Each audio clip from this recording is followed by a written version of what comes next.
Welcome to The Cynical Developer, the podcast that helps you to improve your development knowledge and career through explaining the latest and greatest in development technology and providing you with what you need to succeed as a developer. In this episode, we talk about Svelte with Mark Volkmann.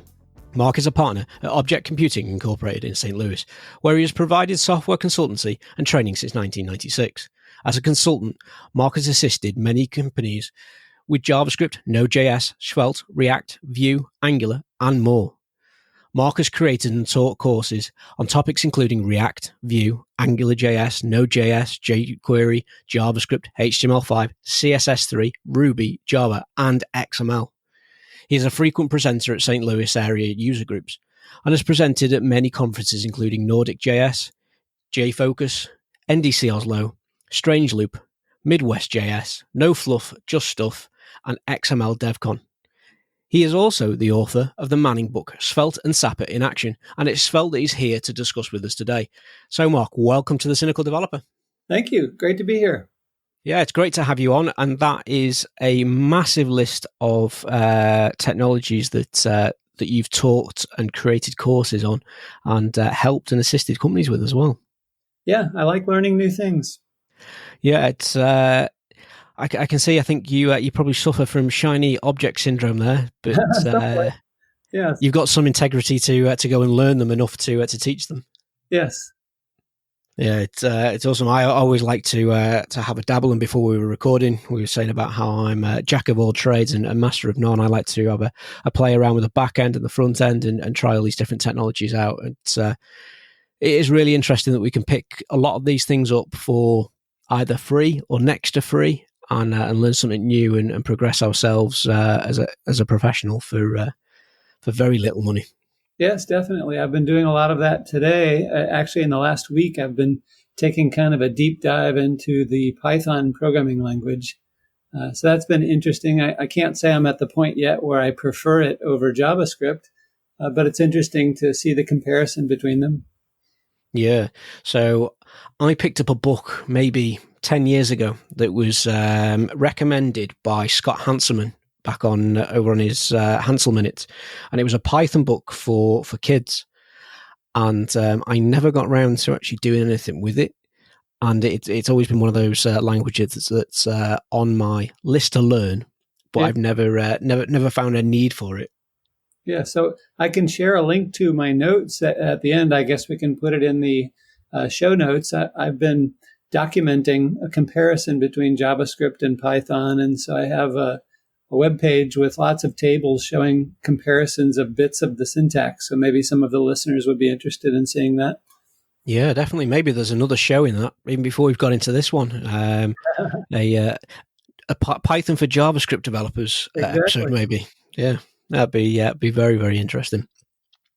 But I always make the joke that in the last 10 minutes, there's been 45 new JavaScript frameworks developed and 18 of them have died. And we are here today to talk about another JavaScript framework, although that's a bit of a slur, I think, and we'll come to that a little bit later. But we're here to talk about Svelte, which is it's often referred to as a new kid on the block, but it has been around for probably 3 or 4 years at the time of recording. That's right. So we'll kick off for the people that have not heard of it, and with a question of what is Svelte? Yeah, so Svelta is a compiler. It's not really a framework, and so it takes your application and compiles it down to JavaScript files. And the thing that I really like about it is that it has a really compact syntax compared to all the other approaches to building web applications. And by requiring you to write less code, there are fewer places for bugs to hide in your code. And I would say it has a really strong focus on developer productivity, and that is really what drew me to it. Sure. So with the industry being so overrun with options out there for front-end dev, we've got the big guys out there, React, we've got Vue coming up as a close second. Angular's still hanging in there in the background. I'll probably get some hate for this. But where did Svelte come from? Right. So Svelte was created by Rich Harris, who worked at the Guardian newspaper, and then he moved to the Times. And so he had created another framework before Svelte called Ractive. And from what I understand, that is still in use at The Guardian. But then he took ideas from that to create Svelte. And that is used for some things at the Times now. Right. Okay. So what distinguishes it from other frameworks like Vue and Angular and React? Is it just the compiler side of it? Yeah, that's a big thing, that it's a compiler. And one of the things you'll hear about Svelte is that it produces really small bundle sizes. And the advantage of that is it means that your web apps are going to load really quickly in the browser because there's just a lot less to load. And of course, it depends on the app what that difference is, but it's not unusual to see a difference between Svelte and React on the order of, say, maybe a tenth of the size of a React app.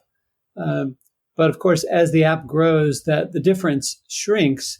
There's been some studies lately that have shown that your app has to be really large to get to a sort of inflection point where a Svelte app approaches the size of a React app when it comes to the bundle size.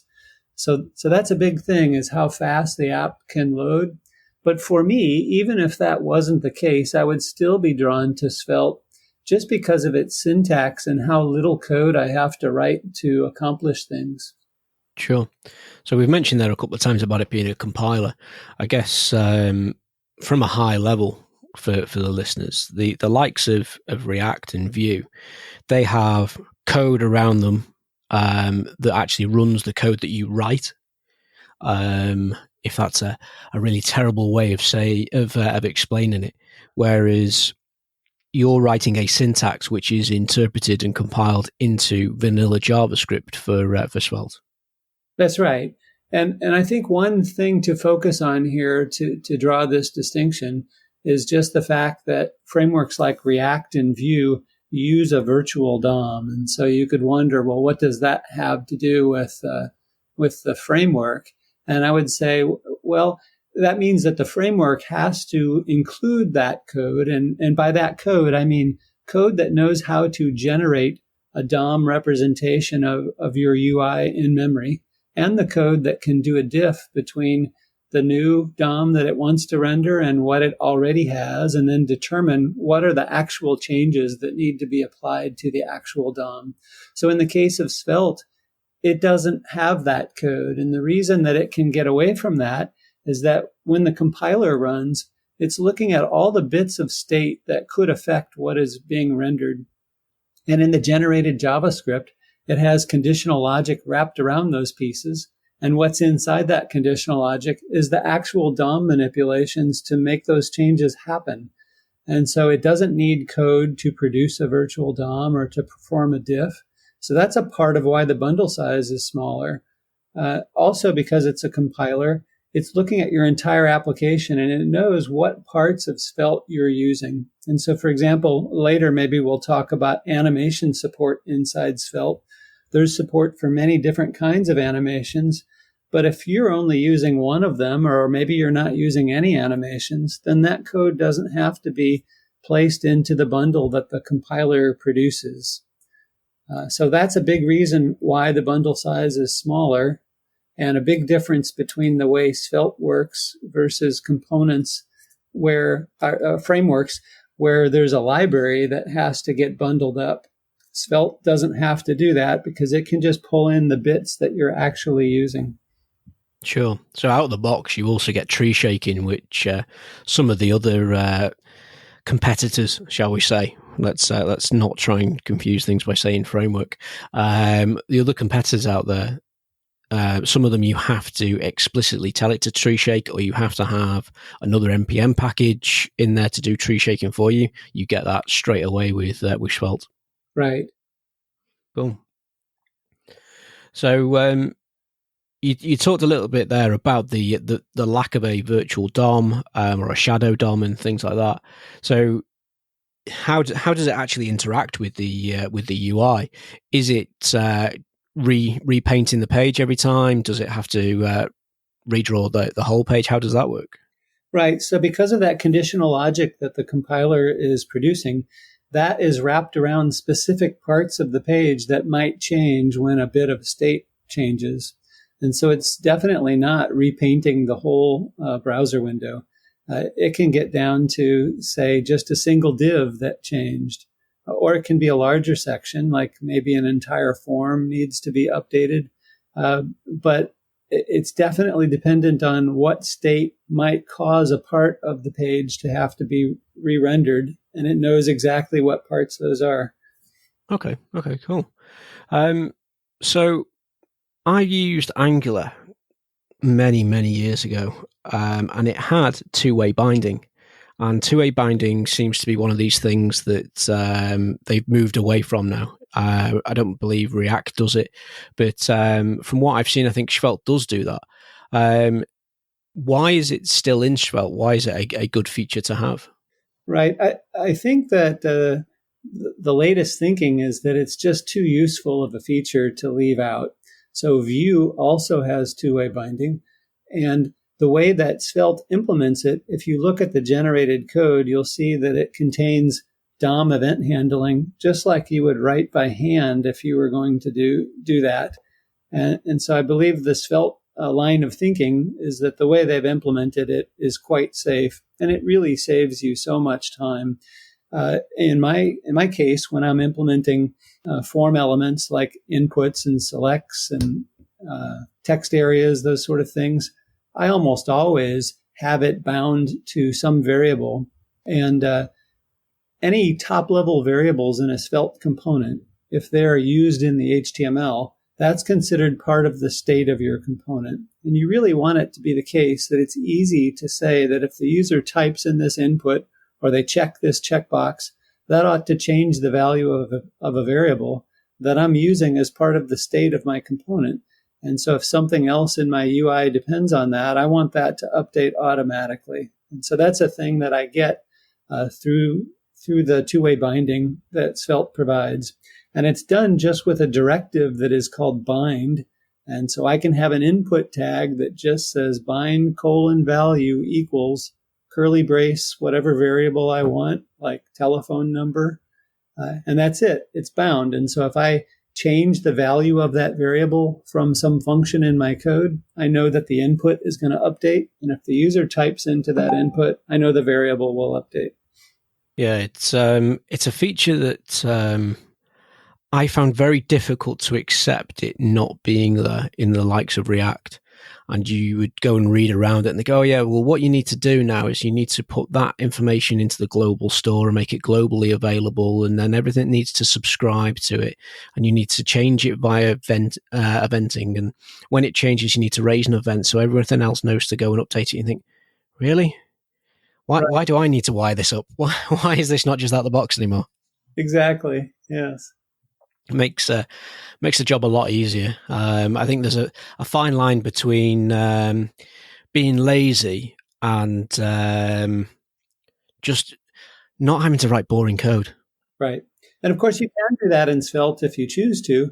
You can use the on directive to listen for an input event. And when you get that, you can see what is the value of event.target.value, just the way that you're used to in React. So you can take that route if you want to, but I think quickly people that use Svelte will get used to the simplicity of just using the bind directive. Yeah. I think having to wire it all up myself, it takes me back to the early days of doing iOS development with Objective-C and Xcode, and you would drop a button on the UI in the WYSIWYG editor, and being a .NET dev, I would expect all of the component parts in the background to be hooked up and all written for me. But then I had to go and write all the delegates, and then I had to do some weird graphical thing where you would drag box to another box. And I think, oh, please just do this for me. Right. So we were talking about comparisons between Svelte and other approaches, and this would probably be a good point to talk about what a Svelte component looks like when you implement it. It really looks a lot like Vue components from the standpoint that in Vue, you have a template tag that contains your HTML, and then you've got a script tag and a style tag. It's almost identical in Svelte, except for that you don't have to wrap your HTML inside a template tag. And usually in a Svelte component, you have a script tag first that could be importing other components or JavaScript functions. And then it will typically define its own functions that get used often in event handling for that component. And then the HTML, it's just plain HTML with a few Svelte-specific things sprinkled in that we can talk about, like the bind directive that we discussed. And then you can have a style tag where you have the styles for that component. And the CSS in that component is automatically scoped to it. So you don't have to worry that you might be accidentally affecting the styling of some other component. You have to take special steps if you want to make some styles global. And so the default path is that everything will be scoped for you. So there's no kind of container that describes the component. In React, in the early days, you would define a component by a JavaScript class, and that's the way it is in Angular as well. And then React moved on to saying, why don't we define our components with a function? In Vue, you define your components with a big object literal that has certain properties in it. At least in Vue 2, that's the way that it works. But in Svelte, there's no container that really holds the pieces of the component unless you consider that to be the file itself. So it's much closer to Vue in that respect. Yeah, I've done quite a bit with Vue as well, and I do like Vue. One of the other older frameworks now that it does remind me of is Knockout.js. I think there's some very similar comparisons back to that with regards to some of the syntax and that we can put in the components.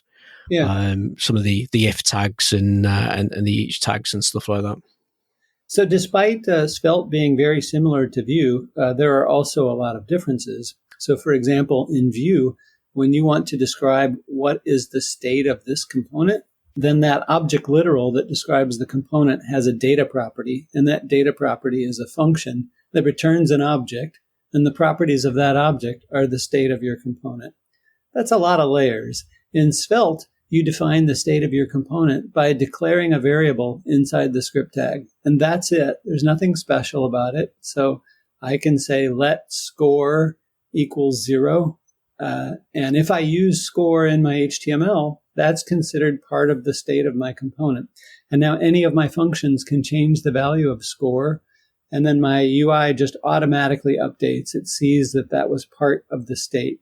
So it's not like in React where I maybe have to use the use state hook, and then I get a special function where I could set the score. I don't have to call a function like set score. I just change the variable, and Svelte is looking for me to make changes to those state variables, and it knows what parts of the UI rely on that so that it can update them. So it's much simpler even than the way state management works in Vue. Sure. So we talked there about the Svelte files being broken up into three sections, really. You've got your script tags, you've got your style tags, and you've got your markup. Is it possible to actually separate those out into three individual files as well if you wanted to? Yes, you can do that. And I talk about that in my book, How to Do It. It's not popular to do it that way. But the way that this works is that if you've got the Svelte preprocessor set up, it will allow you to do that if you would like to do that. Sure. And you talked there about the markup being plain HTML. Is it always HTML? Could you use anything like JSX or anything like that? I haven't seen any support for JSX. I don't believe you can do that, but you can use other syntaxes. For example, there's the pug syntax, and you can use Markdown. And all of these things require that you set up preprocessing, but it turns out that's really easy. And there's a chapter in my book about how to configure preprocessors. So another example is if you'd like to use Sass syntax inside your style tag, you'd do that as well. And then if you want to use TypeScript instead of JavaScript, that's also just going through a preprocessor. And this all works because the Svelte compiler sees in your file that you're using a different syntax. And then if you've got a preprocessor set up, it runs it through that and converts it to the syntax it understands before the compiler does its job. And so that means converting Sass to CSS, converting TypeScript to JavaScript, converting Pug or Markdown to HTML. So all that is really easy to set up. Sure. So I'm primarily a back-end .NET dev.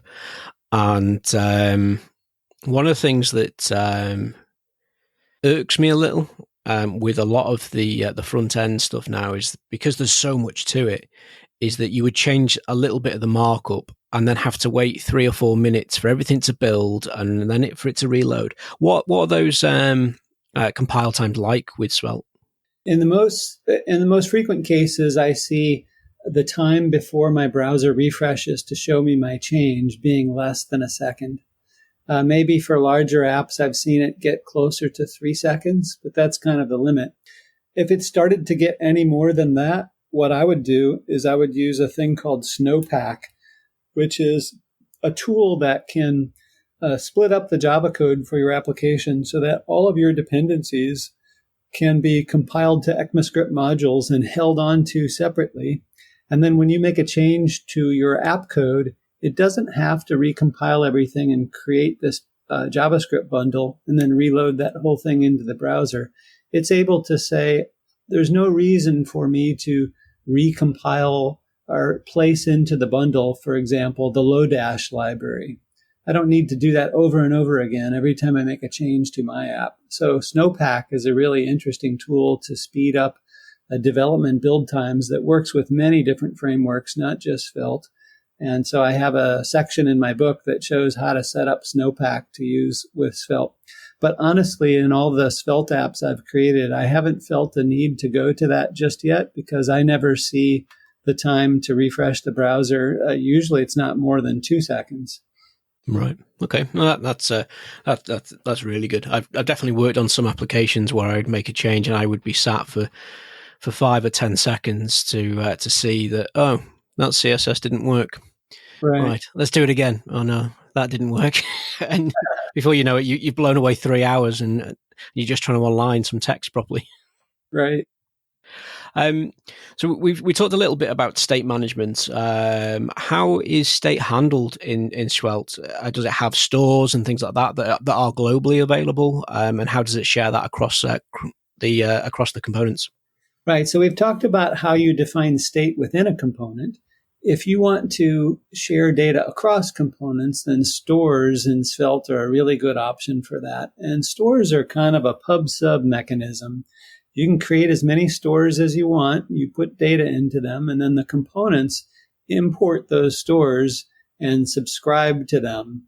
And then whenever there's a change to that data, they'll be notified about the change. And when the component is going to be removed from the DOM, then you can unsubscribe. So on the surface, it sounds like that could be a lot of manual work for you to manage, but it turns out there's a syntax shortcut that makes this much easier. So when you get a hold of a store and a component, if when you reference it, you put a $ in front of the name, that enables it to just automatically subscribe. So you don't have to do that. And then when your component leaves the DOM, it will automatically unsubscribe. So as you can imagine, who would want to manually handle subscribing and unsubscribing if all they have to do is throw in a $ and you get it for free?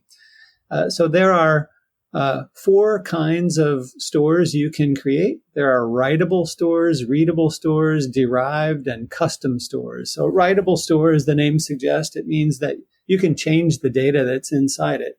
And you do that by calling the set method on a store or the update method, where you give it a function that will be past the current value, and then you can compute a new value from that. Then the readable store, you can use its data, but you can't change it. But interestingly, it doesn't mean that the data doesn't change. It just means you can't change it. So an example is that my readable store might pull data from some REST service, and it might hit the REST service again maybe once every 5 minutes and refresh itself. And so that's outside of my components, but any component that uses that store will get updates if the data in that store changes. And then the derived store says, I want to pull information from one or more other stores. And if any of those stores change, I want to recompute my value based on that. And then, of course, anybody that uses that derived store will get the updates.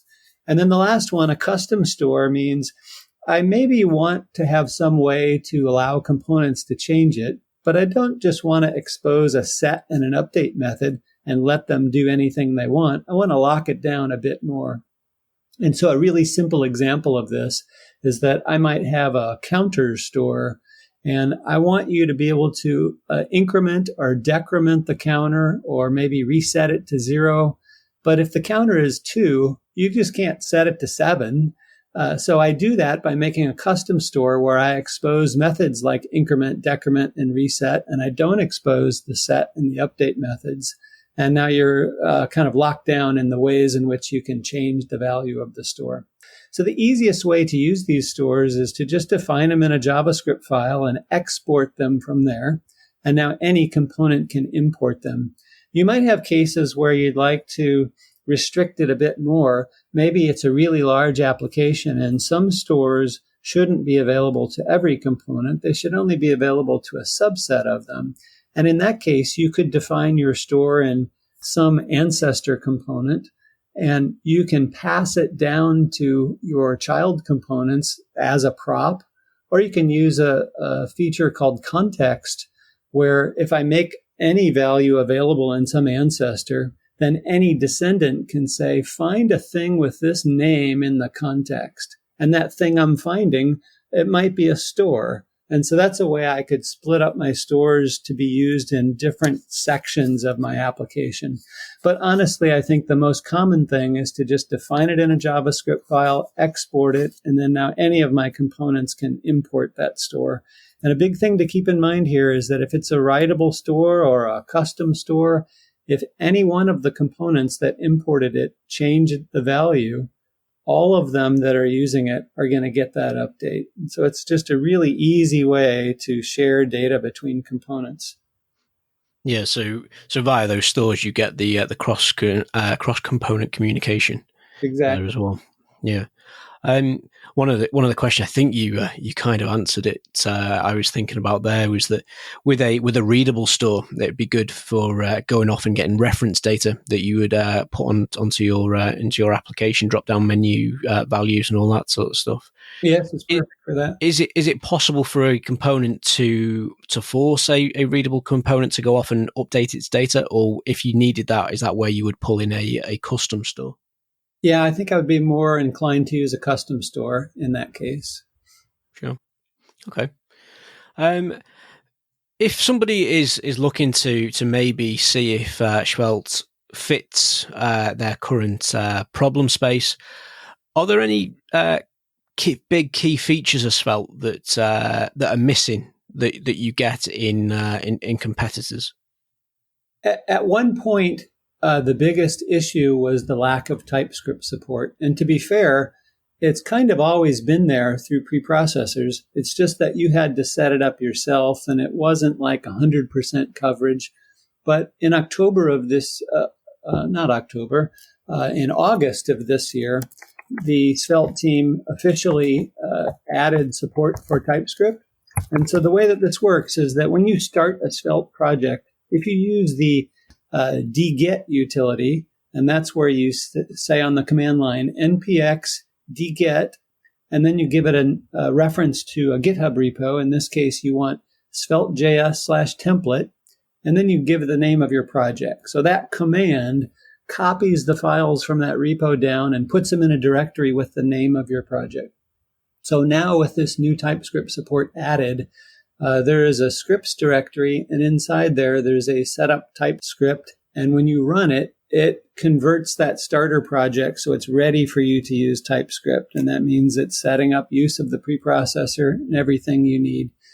So TypeScript support was kind of an issue before August, but now that's not an issue. So I would say the remaining two issues, one is that if you need to develop an app that is going to run in IE 10 or earlier, it's a really hard road to go down to try to use Svelte. And in fact, it could even be impossible. I think it's certainly just not worth the effort. Sure. If you need IE11, you need polyfills for that too, but it's not too hard to do that. I've done that before, and I've documented the steps. It's not too bad. So that's an issue if you need older IE support. And then the other issue is that if you're used to working in React, then you're used to saying that within a component, if I want to break up what I'm rendering and have some functions that return the JSX for just a small part of the component, that's a really easy, really natural thing to do. But you can't really do that in Svelte. The Svelte component has one chunk of HTML, and you can't put it inside JavaScript functions. It doesn't have JSX support. And so that drives you toward breaking up your component into multiple .svelte files. So that can be maybe a little jarring if you're used to working in React. But on the other hand, maybe that's not so bad to treat that as a separate component, but it's certainly a thing to think about. Yeah, I think there was a little gem there that came up on how you create a Svelte app that supports JavaScript. And a lot of the other frameworks like Angular and Vue and React have CLI applications to assist you in creating new projects with them. How do you go about creating new projects with Svelte? Does that have a CLI as well? It does not, but it's just that dget command that I mentioned. So npx dget svelte.js/template, name of the project. Yep. Yeah. So the reason I brought that up is because that was a gotcha straight out of the gate for myself. After reading through the documentation, I went, okay, great. Let's go and create a Svelte app. How do I do that? And there was obviously the dget, and there was other people saying, "Oh, clone this repo and just start hacking away at the template application that it gives you." And that felt a little bit wrong for me. I think coming away from places that have the CLI and things that there for you, it just didn't seem to fit or sit quite right with me. It was something that I had to get very used to. I should mention one other option, and that is to go to the website svelte.dev, and there's a REPL link in the upper right corner. And if you click that, you can start playing around with Svelte in the browser without downloading or installing anything. And usually people use that just to experiment and do toy kind of projects. But it doesn't have to be a toy project. You can add all kinds of .svelte files to it and .js files and get things running in the browser. But at some point, if you decide you want to work on it locally, you can click a download button and you'll get a zip file of everything you've created in the browser. And then you unzip that. And that's another way that you could get started. And in fact, it starts you off with a Hello World app. You could just download it immediately and start from there. Nice. That's good. You talked there about breaking up everything into smaller components, smaller Svelte components. Are you able to unit test these and end-to-end test a Svelte app? Does it work with testing frameworks? It does.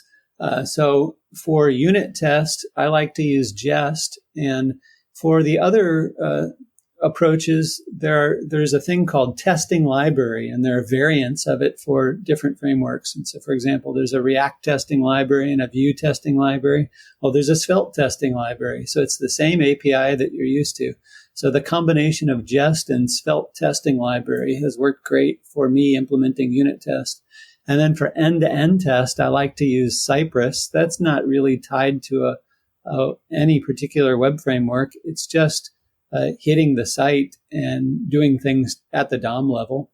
Then going beyond that, I like to use a tool called Storybook, both for demonstrating components that I'm building and also for helping me debug them. It's really great for those cases where maybe there's a bug in a component and you want to isolate that bug.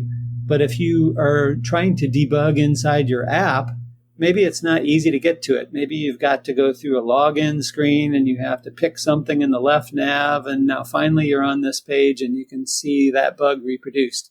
But if you've got the component in Storybook, you can just go straight to that component and debug it there. Another kind of test you might be interested in is accessibility testing. And Svelte itself does some level of this. The Svelte compiler will give some errors about accessibility issues in your HTML. But going beyond that, you can use tools like Lighthouse in the browser, or tools like Axe and Wave. And so all the testing tools that I was already used to using in my React applications work just great with Svelte. Okay, great. Back to features of Svelte. Back to features in Svelte. Does it have page routing? Is that built into it? So it's not currently built into Svelte, and it's not clear if it ever will be. However, it's really easy to add routing. And in my book, I talk about 3 approaches to this. There's a sort of a manual approach where I'm adding code to decide which of my page components I want to render. And that has the downside that the URL isn't changing as I go to these different pages. But it's really simple to implement. Then going up from there is hash routing, where I'm just listening for hash change events from the browser. And in that case, my URL is changing, but some people don't like the way the URL looks because it has the hash symbol within the URL. Going up a level from that, you can use a library called Page.js, which is not specific to Svelte, but does a great job in managing page changes. Then there are many libraries that are specific to Svelte that are starting to get popular, and one in particular is called Routify. So I mention it in the book, but I don't show an example of using it. And then maybe the best answer to this is to use Sapper. And we can get into the details of Sapper more, but basically Sapper is a framework that sits on top of Svelte and adds a number of features. And one of those is a really easy way to do page routing, where the URLs are based on the directory structure of my project. And it works really simply. Just using anchor tags. So for a lot of people, the answer when you want page routing in a Svelte app is to use Sapper. Sure. So we'll segue into Sapper. Now, I've had a quick look over what Sapper is, and it struck me that it was a static site generator for Svelte. Is that what it is, or have I read that wrong? That is one of about 9 major features of Sapper, right, okay. And it's an optional feature. So you don't have to use it. If what you want to build is not a static site, then you just don't use that one of the 9 features. Okay. So what are all those other features? What is Sapper, and what does it bring to the table with Svelte? Right. So as I said earlier, Sapper is this framework that builds on top of Svelte, and it's somewhat similar to how the Next framework adds features to React, or the Nuxt framework adds features to Vue. So one of them that we've already talked about is page routing. Another one is page layout. So if I've got a large web application, it could be that I have 10 pages in my app, and 3 of my pages have a very similar layout to each other, and then the remaining 7 have a similar layout. So I would create these 2 page layouts that all of my pages use. So that's a feature. Another one is automatic server-side rendering of the first page that I visit. It doesn't matter which page I visit first, but the first one, it will generate the HTML on the server so that it comes up really fast in the browser. And by the time I'm ready to visit another page, it has had time to download what it needs to generate the other pages in the browser. Okay. Another feature is code splitting. So in a Svelte app, even though the Svelte compiler produces a small bundle, it's still the case that when I hit that web app, it pulls down that whole bundle, and now I have the JavaScript for every page of my app. But it doesn't work like that in Sapper. Sapper automatically splits the JavaScript code based on the pages in the app. And when I visit the first page, I only pull down the JavaScript I need for that page. And I can see this if I look in the DevTools at the network tab, and I look to see when I click on a page link and I go to the second page, do I get a new JavaScript file? And I do. And of course, it's very small because it's only the JavaScript for that one page. So I don't do anything to get that in Sapper. It's just a built-in feature that happens. And it can take that a step further using something called prefetching. So prefetching is the idea that if I've got a bunch of hyperlinks that are the navigation of my app, and a user is hovering over a particular link, they might click it. And so I could anticipate that and go ahead and download the JavaScript for that page before they click it. And even further, I know perhaps that page is going to need to make some REST calls to gather some data. So I can go ahead and make those REST calls as well, just because they hovered over the link. And now when they actually click it, well, maybe I'm done downloading the JavaScript and I'm done with the REST calls. But even if I'm not, at least I got a head start. And so the page comes up much faster that way. So prefetching is a thing that you have to opt into by adding a special attribute to the anchor tags where you want that. But that's all you have to do is say you want it, and that feature comes into play. You mentioned static site generation. So if I'm developing, say a blog or really any kind of static site with Sapper, it's just a different build step to say that I want to export my Sapper site. And then it crawls all the hyperlinks of my app and generates the HTML for all of those. And then when I deploy it, I'm just deploying that HTML. And it doesn't mean that there can't be anything dynamic about my site. It can still have some JavaScript that does things, but the main part of the page generation can happen at build time. Sure. Two more features. One is server routes. So server routes are a way that I can implement REST services as a part of my Sapper app within the same code base. And it uses the same directory structure that is used for setting up page routes. But in this case, I'm implementing post and put and get and delete operations for REST services in JavaScript. And so those are going to run as node-based REST services. And so it's just a really easy way to do full stack development of my web app. I don't have to take advantage of that. If I'd like to implement my REST services in some other way, like say the Go programming language or .NET, I'm free to do that. And I can even mix these things together. I could have some REST services that are implemented as Sapper server routes and others using some other language. And then the last feature is offline usage. By default, Sapper apps have a pre-configured service worker so that my app is at least somewhat usable when I'm offline. And then I can customize that to control the ways in which it can be used when I'm offline. But at least the basics of it are there for me automatically. So if you want any of those 9 features, that could be a reason why you might use Sapper. You don't have to use all 9. You can pick and choose. At the same time, you could say, I think I want to stick with Svelte, and I'll just manually add things like that to my Svelte app. It's just a lot more work to go that route. Sapper is the easy route for getting those things. Sure.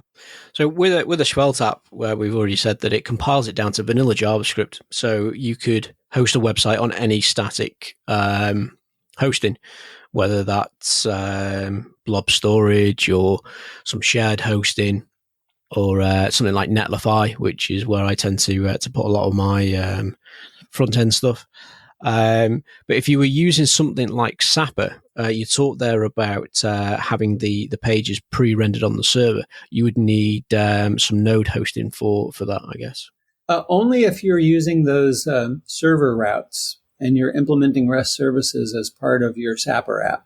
In that case, you've got to be able to host a node-based server. But sure, for the static site generation, you don't need that. Okay, great. Some of the other frameworks that, I did it again, I called them frameworks. Some of the other competitors out there enable you to use their syntax and things like that to produce mobile applications for both Android and iOS. Is there anything like that for Svelte? Yes, there's a project called Svelte Native. And so it combines Svelte and NativeScript to let you create applications for Android and iOS. And I've played around with that a fair amount, enough to be able to write a chapter on it in the book where I demonstrate most of the NativeScript components inside a Svelte native application. And it's interesting because it really relies heavily on NativeScript so that as improvements are made in NativeScript, Svelte Native can easily take advantage of those. So it's not quite as mature as React Native, but I certainly think it's worth taking a look at it. And maybe one of the biggest reasons why you would look at it is that if you use Svelte for a while and you become convinced that you're just more productive in Svelte than in other frameworks, the same thing is going to carry over if you decide to use Svelte native. Okay. So one of the things that we touched on very early on, which I think is different to a lot of the competitors out there, is that you mentioned that it has animations built in. Do you want to talk a little bit about the animation side of it? Because that's something I don't think people would expect. Yeah, so it has really great support for animations. And just to give you a simple example, you might decide that there's a component that appears on the page when the user does something. Maybe they click a checkbox and the component appears and they uncheck it and it disappears. And you might want it to be the case that that component fades into view when it enters the page or when it's added to the page. And when it's going to leave the page, maybe you want it to slide off the bottom of the window. It's really easy to do that. For the fade part, you just add an attribute that says transition : fade after you have imported fade. So the transition says, I'm going to do this thing when the component is added, and then I'm going to undo it when it comes away. If I only want it when the component is added, then instead of transition, I say in : fade, and then I can say out : some other special effect. So there's all of these kinds of animations that are built in. You just have to ask for them. But then you can also implement your own. And there's a lot of control over these, like the easing function you want to use that would control the rate at which the component fades in or the rate at which it slides off the bottom of the screen. And you can do custom things. So in the book, I walk through creating an animation that basically takes an element and makes it appear to go down a drain. And so the component starts spinning, and as it's spinning, it shrinks in size until it just disappears. And it's amazing how little code I had to write to do that. And basically, the reason why so little code is needed is that it's all based on CSS transitions. So I'm just telling it to apply changes to a CSS property. And that has a really nice side effect. It means that the transitions are fast. It means I'm not blocking the main thread. It means I have almost no code to write. So all the ones that it provides and then the custom ones that you write are CSS-based, not JavaScript-based. And so they perform really well. Awesome. So for the listeners out there who we've now whet their appetite for Svelte, where would you direct them to go and find out more about Svelte? So for my own purposes, I have to say that my book is a good resource, but I really do think it turned out well. So that's a Svelte and Sapper in action from Manning. But besides that, I would say that if you just go to the svelte.dev website, there's so many good resources there. The first link you're going to see at the top is tutorial, and you just walk through the whole thing, and it presents different scenarios and shows solutions to these in Svelte. And then there's the API link where it goes through in fine-grained detail how all of these things work. And there's example apps. And then you definitely should play around in the REPL. And don't just type code in the REPL and let it disappear on you. When you go into the REPL, you want to sign up for an account so that it can save all the projects that you do in the REPL. And then later you can see a list of all the apps that you have saved in the REPL and refresh your memory. And so in my case, I can go in there and I have, I've got over 50 different things, and many of them deal with animations. So for example, I've got this pie chart demo that I do, and I enter a percentage and it changes the pie chart to show that, but there's kind of a springing animation that happens. And I can't remember everything forever, so surely I'm going to forget how I did this. But knowing that I've done something like this, I can go back to the REPL and see all of my examples. Another great thing about this is that you get a separate URL for each of the apps that you create in the REPL. And if something isn't working right, you can copy that URL and send it to someone, and they can look at your code and help you debug it. So there's also a Discord chat where people ask each other questions about Svelte. And you could put one of those REPL URLs into the Discord chat, and someone can look at your code and help you debug it. So lots of good resources at svelte.dev to help you get started. Awesome. Yeah, it's definitely a framework that I like. I do really like it. And I found it around a similar time that I found Vue. And I've started building an application with it. So to all the listeners out there, you may be diehard Angular or React or Vue users. I would definitely say get out there and have a look and have a play, because it could be the start of something good. I'm really interested to see where this goes. So that leaves me really just to thank Mark really for coming on and talking to us about Svelte and explaining quite in depth some of the aspects of it there. And I'd just like to say as well, thank you to everyone out there for listening to The Cynical Developer. I'm James Sludder, and you've been listening to Mark talking about Svelte. If you have any questions about this or any other episode, then drop us an email, a tweet, or leave a comment on the website, where you can find all the resource links, show notes for each episode. And if you enjoy this episode, please leave a review on your favourite podcast platform, iTunes, Stitcher, whatever it is, and help The Cynical Developer to reach more developers around the globe.